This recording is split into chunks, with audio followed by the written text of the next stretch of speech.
안녕하세요. 한국투자증권 태진연금의 이종률입니다.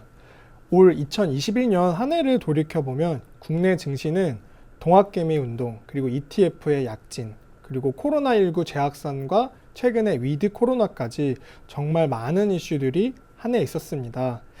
2021년도도 이제 한 달밖에 남지 않았는데 좀 이를 수 있지만 내년도 2022년도 국내 증시 전망이 어떨지 투자전략부의 김대준 팀장님 모시고 말씀 나눠보겠습니다. 팀장님 안녕하세요. 네, 안녕하세요. 네, 최근 들어 국내 증시가 좀 조정, 박스권을 보이면서 이제 최근에 연금 자산 운용하시는데 어려워하시는 분들이 좀 계세요. 내년에 좋은 팁이 될 수 있을 만한 좋은 말씀 오늘 부탁드리겠습니다. 네, 알겠습니다. 네, 오늘 2022년 주식시장 전망 자료를 준비했고요. 자료를 보시면서 하나씩 설명드리겠습니다. 먼저 제목을 보시게 되면 어댑티브 코리아라고 해서 영문인데요. 이게 어떤 뜻이냐면 적응을 잘한다는 뜻입니다.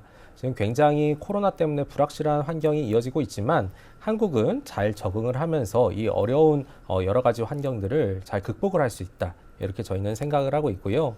방금 대리님께서도 말씀을 주셨지만 올해 리뷰를 잠깐 좀 짧게 말씀드리겠습니다. 올해는 사실 여러 가지 이슈가 있었지만 그중에서 가장 두드러진 거는 코스피가 3,000포인트를 달성했다는 점이라고 볼 수 있겠습니다. 근데 올해를 계속 지켜보면은 연초에 굉장히 뜨거웠다가 시간이 갈수록 약간 차가워지는, 냉각되는 그런 분위기가 나타났거든요. 그래서 이런 흐름이 언제까지 지속될 것인가 여기에 대한 고민이 좀 필요합니다. 근데 저희가 봤을 때는 지금의 분위기가 내년 초까지는 조금 더 이어질 수 있다. 하지만 시간이 갈수록 경기 회복, 이 기대감을 반영해서 전반적으로 다시 정상화 과정으로 진행이 될 것이다. 이렇게 판단을 하고 있고요. 일단 올해 수익률을 보게 되면 이 왼쪽 그림에 이 2021년 하늘색 표인데요. 안 좋은 게 건강관리와 IT가 있습니다. 건강관리는 바이오인데요. 아무래도 해외에서 코로나19 백신과 치료제 이야기가 나오다 보니까 상대적으로 2020년에 크게 올랐던 거를 조금 이제 되돌리는 그런 흐름이 나타났고요.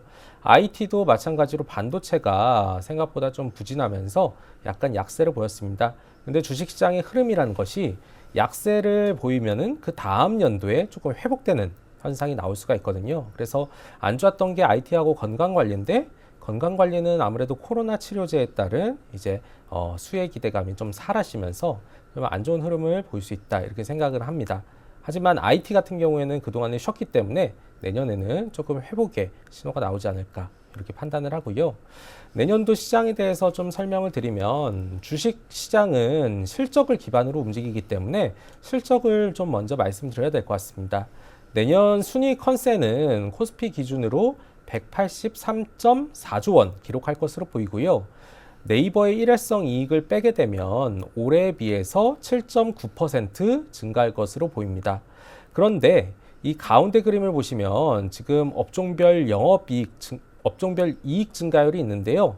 올해는 반도체보다 반도체 이외 업종의 순이익 증가율이 굉장히 높았습니다. 세 자릿수였죠. 이 과정에서는 뭐 플랫폼도 엄청 올랐고 2차 전지도 급등을 했고 이렇게 반도체 이외가 올랐는데 내년에는 좀 이익 증가율이 한 자릿수로 좀 내려가게 되면서 상당 부분 올라가는 속도가 좀 느려질 수 있다. 요거는 조금 감안을 하시면 좋을 것 같습니다. 그래서 내년도 코스피 밴드 좀 말씀드리면요. 2,800에서 3,400포인트 예상을 하고 있고 저희는 상반기에 횡보를 하고 하반기에는 좀 상승하는 궤적을 예상을 합니다. 왜냐하면 지금 시장을 압박하는 가장 큰 요인이 인플레이션인데 인플레이션 압력이 올해 말부터 내년 상반기까지 좀 이어질 수 있습니다. 그리고 시장이 최근에 좀 부진한 흐름을 보이는 건 인플레이션 압력이 굉장히 강하다 보니까 이 미국 그리고 한국 기준금리 인상이 조금 더 빨라질 수 있겠다. 이런 우려를 선반영하고 있는 건데요. 근데 저희는 인플레이션 압력이 내년 상반기를 고점으로 조금 약해질 것으로 보고 있기 때문에 시장이 우려했던 금리 인상, 특히 조기 금리 인상에 대한 여러 가지 경계심은 다시 좀 풀어지면서 하반기에 올라가는 흐름이 나올 수 있겠다 보고 있습니다. 이 그림에 코스피의 페어밸류, 그러니까 공정가치에서 3,250포인트를 이렇게 적었는데요. 이 3,250포인트는 앞으로 1년 동안 여러 가지 변수를 종합했을 때 코스피의 적정 가치가 3,250포인트다. 이렇게 말씀드리는 겁니다. 그래서 코스피 상단이 3,400이지만 이것은 3,250포인트를 상회해서 조금 더 갈 수 있다 이런 걸 의미하고요. 그래서 3,250이 적정 가치고 상단은 3,400이기 때문에 그 밴드에 있을 때는 시장에 대해서 조금 이제 상승 탄력이 약해진다는 것을 조금 염두에 두시면 좋을 것 같습니다. 네, 매크로에 대해서 한 개씩 설명드리면요. 내년은 회복은 되지만 지역별로 조금 불균등한 회복세가 나올 수 있다 이렇게 보고 있습니다. 실제로 선진국이 신흥국보다 훨씬 더 강할 걸로 예상이 되고요. 그래서 한국 입장에서는 신흥국보다는 선진국 수요를 좀 기대하고 이쪽에 대응하는 전략이 필요하다. 이렇게 말씀드리겠습니다. 선진국 향 수요라고 하면 대표적으로 IT, 자동차 이런 것들이 있는데 이쪽 섹터에 대해서 조금 긍정적으로 보실 필요가 있고요. 이 자료 가운데 그림과 오른쪽 그림에 있는 것처럼 선진국, 미국, 일본, 독일은 계속해서 성장률 전망치가 상향 조정되고 있지만 신흥국은 중국은 정체되어 있고요. 인도는 좀 오르지만 브라질은 빠지는 것처럼 신흥국에 대해서는 좀 눈높이를 낮추자 이렇게 설명을 드리겠습니다. 아까도 물가, 인플레이션에 대해서 말씀드렸는데요. 내년에는 분명히 인플레이션이 시간이 갈수록 좀 약해지는 흐름이 나올 수 있다. 이렇게 예상을 합니다. 왼쪽 그림은 IMF, 국제통화기금에서 이제 내놓는 전 세계 인플레이션 전망치인데요. 제가 인플레이션 전망치를 두 개를 내놨습니다. 파란색은 평균이고 검정색은 기말, 그러니까 매년의 12월 기준의 값인데 2021년은 4.3과 4.8을 기록하고 그리고 2022년은 3.8과 3.4를 기록하거든요. 근데 이거를 조금 쪼개서 보시면 평균치가 3.8이고 기말치가 3.4라는 거는 연초가 훨씬 더 높다는 뜻입니다. 그러면은 연초에 높았다가 연말로 갈수록 낮아지는 그런 인플레이션 궤적이 나올 수 있다. 이렇게 생각을 하고 있고요. 최근에 미국의 흐름을 보게 되면 인플레이션 압력이 조금 완화되는 움직임이 나오고 있는 것 같다. 이렇게 저는 말씀드리고 있습니다. 첫 번째로 말씀드리는 부분은 주택인데요. 미국은 한국하고 다르게 이 주거비 비중이 굉장히 큽니다. 물가 상승률에 영향을 미치는 정도가요. 근데 최근에 미국 대도시의 주택가격 상승률을 보게 되면 왼쪽 그림인데요. 회색 막대가 YOY로 이제 얼만큼 올랐는지입니다. 뭐 대도시별로 20% 오른 데 있습니다. 굉장히 많이 올랐죠. 근데 전월에 비해서 어떻게 됐냐? 근데 보게 되면은 대부분 마이너스를 나타내고 있습니다. 이 파란색 점이 우측인데요. 우측은 전부 다 괄호, 그러니까 마이너스를 의미하는 건데 지금 LA라든지 보스턴이라든지 뉴욕 이런 부분은 전부 다 전월에 비해서 뭐 마이너스 0.5%, 마이너스 1% 이렇게 빠지는 모습이 나타납니다. 그러니까 고점을 찍고 좀 내려오고 있는 그런 상황인 것을 보실 수가 있고요.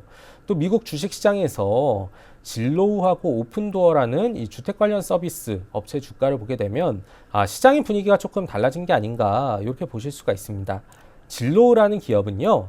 우리가 갭 투자를 하는 것처럼 미국에서 이제 오래되고 낡은 주택을 사가지고 이걸 리모델링해서 비싼 가격에 파는 그런 사업을 하는 업체입니다. 그러니까 저가에 사서 고가에 파는 정말 딱 갭 투자처럼 그 안에 있는 마진을 확보하는 건데요. 근데 최근에 이 진로우가 그 사업을 중단한다고 했습니다. 왜 그랬을까요?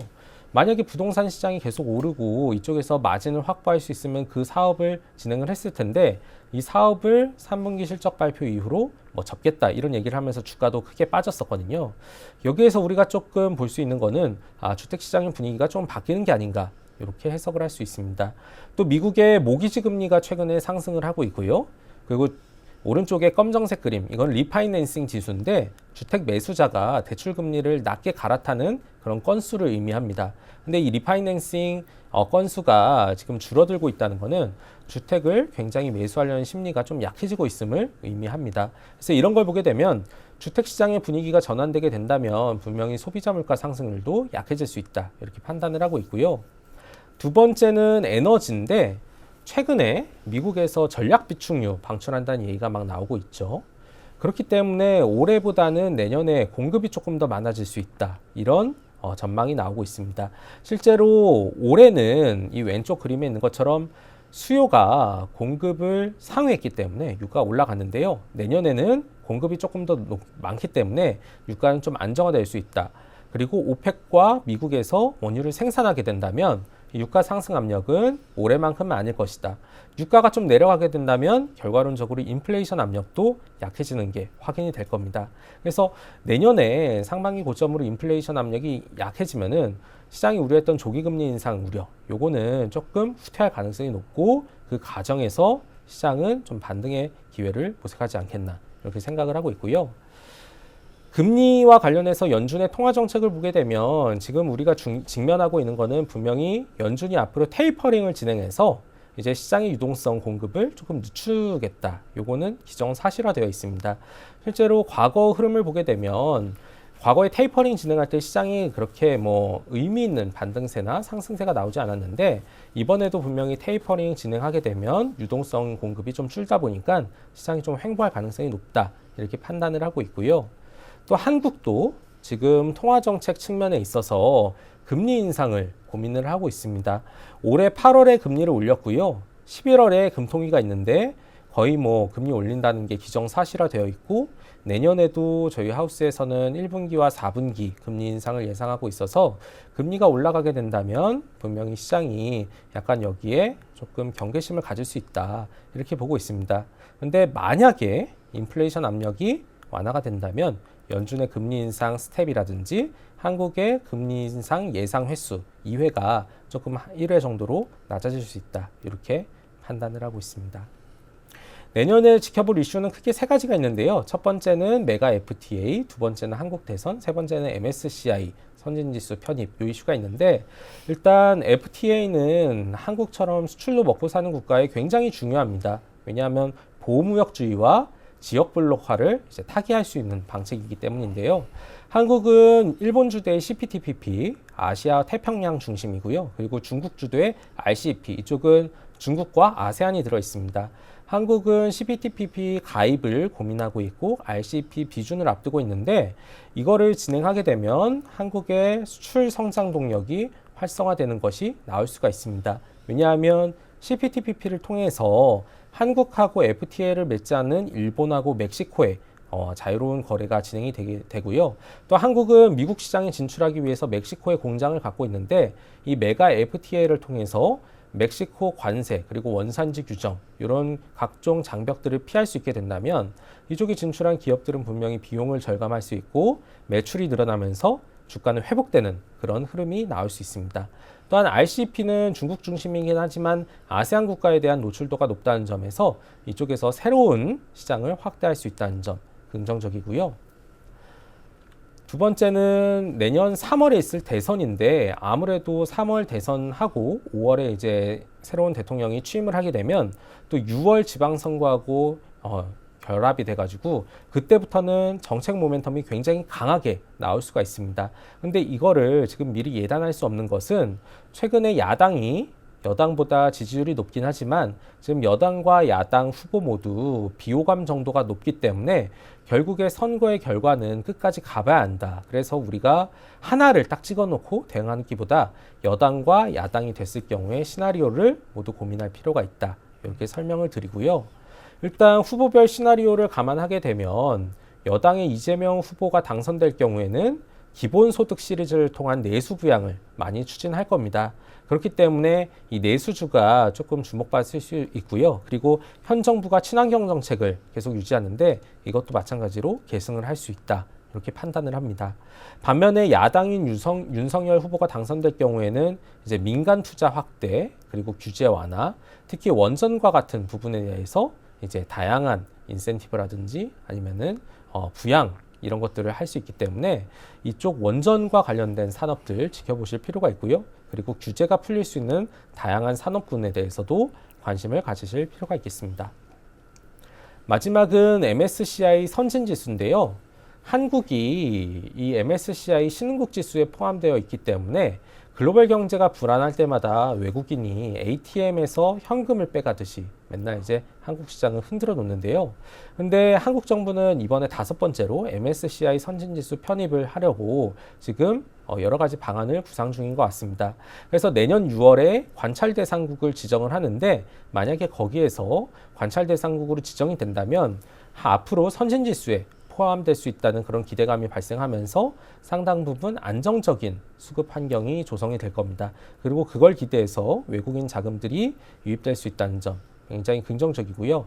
근데 한국 입장에서는 지금 제한적인 부분이 외환 시장을 이제 24시간 열어주느냐 마느냐 요거에 대한 이슈가 있는데 아마도 한국 정부가 열진 않겠지만 MSCI와 굉장히 다양한 논의를 할 수 있다. 이렇게 판단을 하고 있습니다. 그래서 내년 6월에 이 MSCI 선진지수 편입되는지를 한번 지켜보실 필요가 있고요. 이게 만약에 된다면 하반기 시장을 이끄는 요인이 될 수 있겠다. 이렇게 설명을 드리겠습니다. 마지막으로 내년 일정에 대해서 간략하게 설명드리면요. 내년은 선거의 해라고 볼 수가 있습니다. 일단 제가 하나씩 말씀드리면 내년 2월에는 뭐 내각제긴 하지만 독일 대통령 선거가 있고요. 그리고 3월에는 한국의 대통령 선거가 있고 그리고 4월에는 프랑스의 대통령 선거가 있습니다.